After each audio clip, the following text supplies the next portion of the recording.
अस्सलाम वालेकुम स्टूडेंट। आज हमारा जो टॉपिक हमने डिस्कस करना है that is element compounds and mixture.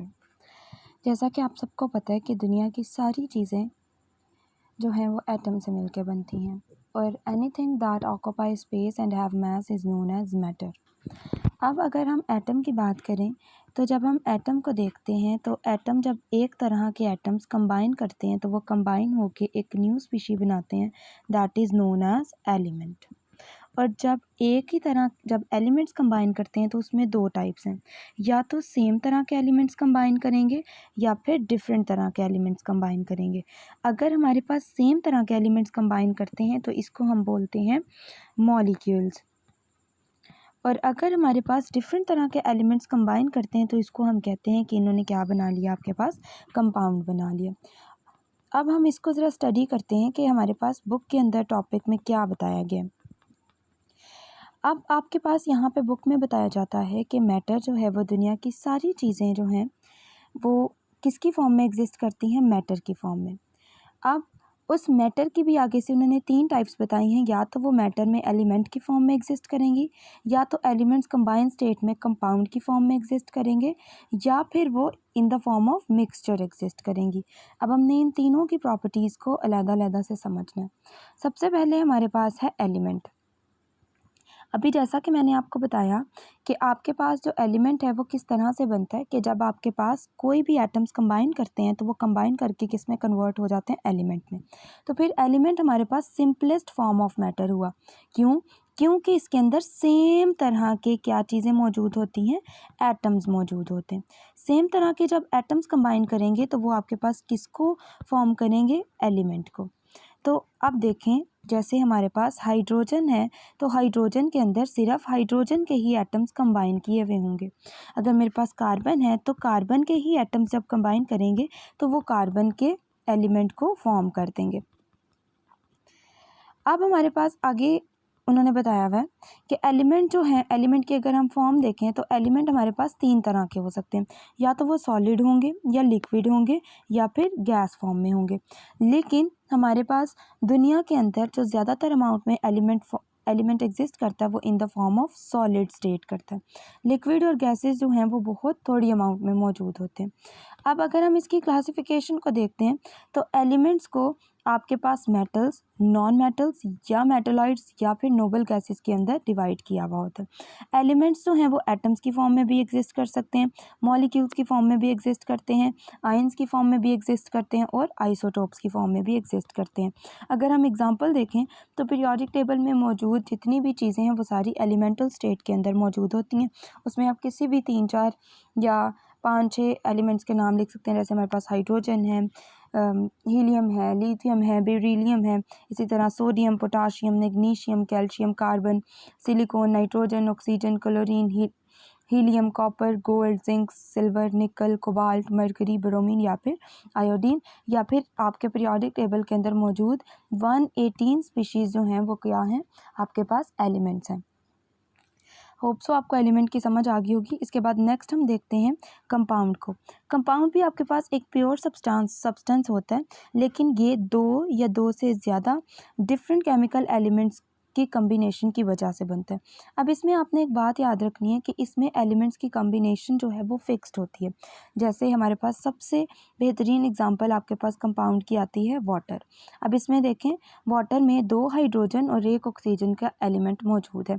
तो आपके पास इसका मतलब कि 2 हाइड्रोजन जब मौजूद हैं तो इसमें 2 हाइड्रोजन जो है वो हाइड्रोजन के एटम से मिल के बने और ऑक्सीजन ऑक्सीजन के एटम से मिल के बने। तो आपके पास यहाँ पर 2 या 2 से ज़्यादा डिफरेंट एटम्स कंबाइन किए हुए हैं। अब आप देखें कि अगर हमारे पास वाटर है तो वाटर का एक स्पेसिफिक फार्मूला है, जैसे H2O। इसमें 2 हाइड्रोजन रेशो 1 ऑक्सीजन मौजूद है। अगर मैं 3 हाइड्रोजन रेशो 1 ऑक्सीजन करती हूँ तो ये वाटर का मॉलिक्यूल नहीं रहेगा या वाटर का कंपाउंड नहीं रहेगा। तो आपके पास कंपाउंड्स बनाने के लिए हमें फिक्स रेशो के अंदर आपके पास जो एलिमेंट्स हैं उनको रखना पड़ता है। आपके पास इसमें एलिमेंट्स जो हैं वो एक दूसरे के साथ आते हैं और ये केमिकल बॉन्ड्स बना के रहते हैं और इसके बाद इनको ब्रेक करना आसान नहीं होता। जैसे वाटर का मॉलिक्यूल लेते हैं, वाटर का कंपाउंड लेते हैं, तो वाटर के कंपाउंड में आप हाइड्रोजन और ऑक्सीजन को इजीली ब्रेक नहीं कर सकते। कंपाउंड्स जो हैं वो मोलेकुलर भी हो सकते हैं या मॉलिक्यूलर भी हो सकते हैं, आयनिक भी हो सकते हैं, इंटरमेटालिक भी हो सकते हैं, या कोऑर्डिनेटिक कॉम्प्लेक्सेस की फॉर्म में भी रह सकते हैं। कंपाउंड्स की आगे क्लासिफिकेशन देखो तो ये इनऑर्गेनिक भी हो सकते हैं या ऑर्गेनिक भी हो सकते हैं। उसके बाद आपके पास एग्जांपल्स में आ जाता है ammonia, methane, carbon dioxide, carbonates, chlorides, starch, proteins, carbohydrates, mineral acid या फिर ऑर्गेनिक एसिड। ये सारे आपके पास क्या चीज़ें हैं? आपके पास एक कंपाउंड्स हैं। उसके बाद लास्ट पे है आपके पास, लास्ट पे हमारे पास आता है, उन्होंने हमें बताया हुआ है कि आपके पास जो कंपोजिशन प्रॉपर्टीज़ ऑफ एलिमेंट्स और कंपाउंड्स जो हैं ये यूनिफॉर्म रहती हैं सारी की सारी चीज़ों में। जैसे वाटर है तो इसकी कंपोजिशन की अगर हम बात करते हैं तो ये सारे वाटर के अंदर सेम तरह की होती है। अब नेक्स्ट लास्ट पे है हमारे पास मिक्सचर। मिक्सचर क्या होता है कि जब आपके पास more than one type of element या फिर कंपाउंड्स, जब हम कंपाउंड्स को मिक्स कर देते हैं या कंपाउंड्स को मिला देते हैं तो वो आपके पास क्या चीज़ बना लेती है? मिक्सचर। जैसे एयर, सॉइल, मिल्क या टैप वाटर या ये सारी आपके पास एग्जांपल आ जाती हैं एवरीडे मिक्सचर की। मिक्सचर जो है वो अब आपके पास दो तरह का हो सकता है, होमोजीनियस भी या हेट्रोजीनियस भी। अब अगर हम होमोजीनियस मिक्सचर की बात करें तो होमोजीनियस मिक्सचर ऐसा मिक्सचर होता है जिसमें जो कंसंट्रेशन है वो यूनिफॉर्म रहती है। जैसे आपने दो चीज़ों को मिक्स किया तो उसकी कंसंट्रेशन क्या रहेगी? यूनिफॉर्म रहेगी या सेम रहेगी। जैसे हम वाटर के अंदर सॉल्ट को मिक्स कर देते हैं तो उसकी कंपोजिशन या उसकी कंसंट्रेशन जो है वो सेम रहती है। आपको अब आइडेंटिफाई नहीं कर सकते कि पानी कहाँ पे है और सॉल्ट कहाँ पे। लेकिन आपके पास हेट्रोजीनियस मिक्सचर की अगर हम बात करें तो हेट्रोजीनियस मिक्सचर ऐसी टाइप ऑफ मिक्सचर है जिसमें कंसंट्रेशन जो है वो डिफरेंट होती है। लेट्स सपोज हम लोग अगर सॉल्ट और शुगर को मिक्स कर देते हैं, उसके अलावा अगर हम शुगर और सैंड को मिक्स कर देते हैं तो ये भी आपके पास क्या है? एक हेट्रोजीनियस मिक्सचर। आपने यहाँ पे एक बात याद रखनी है कि होमो का वर्ड जहाँ भी आ जाता है उसका मतलब होता है सेम, और आपके पास जहाँ भी हीट्रो का वर्ड आता है उसका मतलब होता है डिफरेंट। तो ऐसे सोल्यूशन जिनकी कंसंट्रेशन या कंपोजिशन सेम रहती है उसको आप बोलते हो होमोजीनियस मिक्सचर, और ऐसे मिक्सचर्स जिनकी कंपोजिशन सेम नहीं रहती बल्कि डिफरेंट हो जाती है उसको आप बोलते हो हेट्रोजीनियस मिक्सचर। अब लास्ट पे आपके पास एक इंटरेस्टिंग इन्फॉर्मेशन है, दैट इज़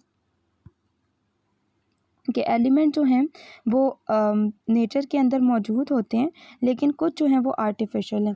और आपके पास जो टेक्नीटियम है ये फर्स्ट एलिमेंट था जो कि आर्टिफिशियली मेड किया गया था, जो साइंटिस्ट ने लेबॉर्ट्रीज़ के अंदर बनाया हुआ था। होप सो आपके पास ये जो सारा टॉपिक है वो आपको अब क्लियर हो गया होगा। इसमें आप शॉर्ट क्वेश्चंस के लिए मैटर की डेफिनेशन करेंगे।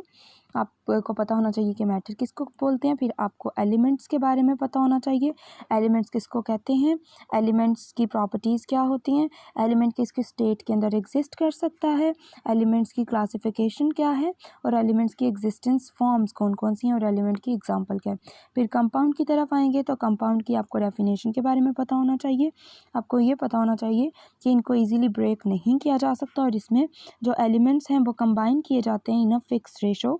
उसके बाद आपको इसकी स्टेट्स के बारे में पता होना चाहिए कि एलिमेंट्स किस किस स्टेट के अंदर या किस किस फॉर्म के अंदर एग्जिस्ट करता है। उसके बाद इसकी एग्जांपल के बारे में आपको आइडिया होना चाहिए। उसके बाद हम मिक्सचर की डेफिनेशन देखेंगे और मिक्सचर की जो टाइप है होमोजीनियस एंड हेट्रोजीनियस, इसके बारे में आपको अच्छे से पता होना चाहिए। और इसके अलावा आपको ये बात पता होनी चाहिए कि जो टेक्नीटियम है ये फर्स्ट आर्टिफिशियली मेड या साइंस मेड या लेबॉर्ट्री मेड आपके पास एलिमेंट था जो लेबॉर्ट्री में साइंटिस्ट के थ्रू बनाया गया था, जो कि नेचर ने मेड नहीं किया गया था।